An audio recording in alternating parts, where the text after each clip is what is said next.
Hello hi, நான் உங்களை அக்ஷய் அக்னேஷன் கோபிநாத் பேசுகிறேன். நீங்கள் பார்த்துட்டு இருக்கிறது வந்து ஜென்ரல் டான் இன்வெர்ட்டர் 1.5 இது 410 கேஸ் இது. ஸோ நம்ம எப்படி பிரித்து பண்ணுறோன்னு பாருங்கள். இது அவுடோரில் வந்து உங்களுக்கு வந்து பிரிச்சுட்டு பக்காவாக பண்ணலாம். 125 இருக்குது. ஸோ இது வந்து அவுடோர் ஜாயிண்ட். இது யூபெண்ட் போட்டிருக்கோம் பாருங்கள். ஸோ இந்த யூபெண்ட்லாம் வந்து நம்ம வந்து பிரிச்சுட்டு நம்ம இண்டோர் பிரிச்சிடலாம். ஸோ இண்டோர் பிரிச்சுட்டு நம்ம வந்து இந்த ஓஜெனரலில் வந்து பார்த்திங்கன்னா ஜென்ரல் சர்வீஸ் பண்ணுறது ரொம்ப ரொம்ப கஷ்டம். ஸோ பிரித்து பண்ணால் மட்டும்தான் உங்களுக்கு பக்காவாக வந்து கூலிங் இருக்கும். ஸோ இப்போ வந்து வி ஷேப் காயில் பார்த்துருங்க. இந்த டஸ்ட் வந்து மைனூட் டஸ்ட் இல்லை, ஃபுல் அண்ட் ஃபுல்லு 60-75% டஸ்ட் இது. இதுதான் நீங்கள் பார்த்துட்ருக்க ப்ளோவர் இது. ஸோ ஃபுல்லாகவே பிரிச்சிட்டோம். ஃபேன் மோட்டர்லேருந்து எல்லாமே பிரிச்சிட்டோம். ஸோ உங்களுக்கு எப்படின்றது பாருங்கள். இந்த V shape model indoor coil பாருங்கள், ஃபுல் டஸ்ட்டாக இருக்குது.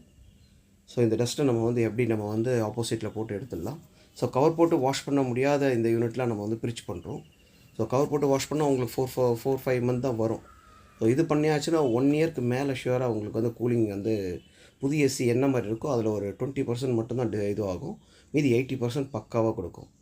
ஸோ நீங்கள் பார்த்துட்டு இருக்கிறது ஓஜெனரல் யூனிட் 1.5 நான் inverter 410 gas. So full and full நம்ம வந்து இப்போது வாட்டர் வாஷ் பண்ணிடலாம். ஸோ இது வந்து ப்ரெஷ் வாஷில் வந்து நம்ம வந்து ஃபஸ்ட்டு நம்ம எல்லாமே இது பண்ணிக்கலாம். ஸோ இப்போ நம்ம அவுடோரில் கை வைக்க போகிறோம். ஸோ அவுடோர் முதல்ல வாஷ் பண்ணுறதுக்கு முன்னாடி எப்படி இருக்குது பாருங்கள். ஸோ கவரிங் பண்ணிட்டோம். நம்ம எல்லாமே எலக்ட்ரிக்கல் மேக்னெட் எல்லாமே மேக்னெட் காண்டாக்ட்லாம் பண்ணிட்டோம்.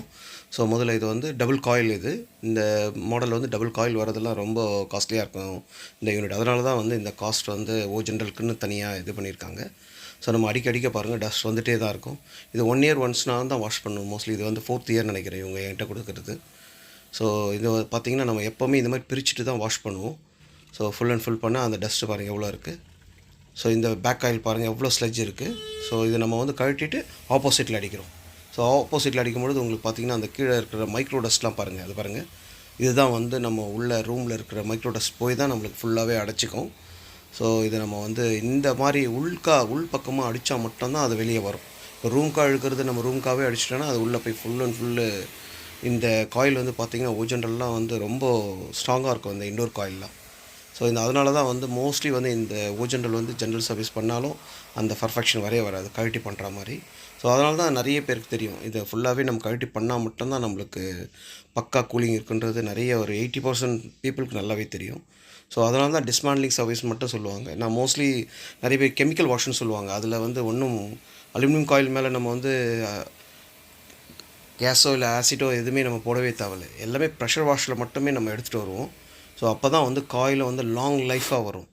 ஸோ இப்போ பாருங்கள், அந்த பின்ஸ் வந்து அந்த கம்பெனி என்ன கொடுத்துருக்கோ அந்த வந்து பாருங்கள் சில்வர் கலர் கரெக்டாக வந்துடுச்சு பாருங்கள், அந்த ஒயிட் பக்காவாக.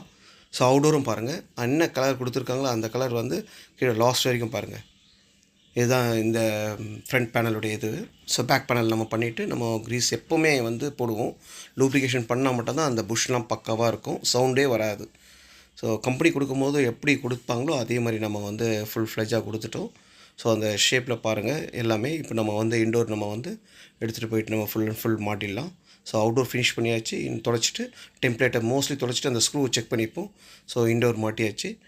இப்போ பாருங்கள், இப்போ நம்ம ஆன் பண்ண போகிறோம். அதே மாதிரி ஆம்ஸ் எவ்வளோன்றது பர்ஃபெக்ஷனாக செக் பண்ணிக்குவோம் மோஸ்ட்லி. ஸோ இது வந்து பார்த்திங்கன்னா 5.5லேருந்து 7.5க்குள்ளே ஆம்ஸ் இருக்கும். ஸோ இப்போ ஆன் ஆகுது பாருங்கள். ஆனவர் தான் நம்ம போட்டிருக்கோம். படிப்படியாக கரெக்டாக வந்து ஏறிடுது.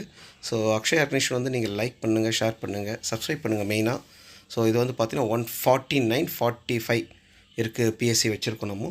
பாருங்கள் கரெக்டாக இண்டோர்லேயும் அவுடோர்லேயும் பாருங்கள் ஒரே மாதிரி இருக்கும். 5.5 வாஷ் பண்ணுறதுக்கு முன்னாடி 6.57 இருக்கும். ஸோ நம்ம பிரிச்சுட்டு பண்ணும்போது தான் நம்மளுக்கு கரண்ட் பில் கம்மியாக வரும், ரொம்ப கம்மியாக வரும். ஸோ இது வந்து 410 வந்து வேக்கம் போட்டு டாப் அப் பண்ணிட போகிறோம். ஸோ சப்ஸ்கிரைப் பண்ணுங்கள், லைக் பண்ணுங்கள், அக்ஷய் அக்னேஷன் வந்து இது பண்ணுங்கள். தேங்க்யூ, பாய்.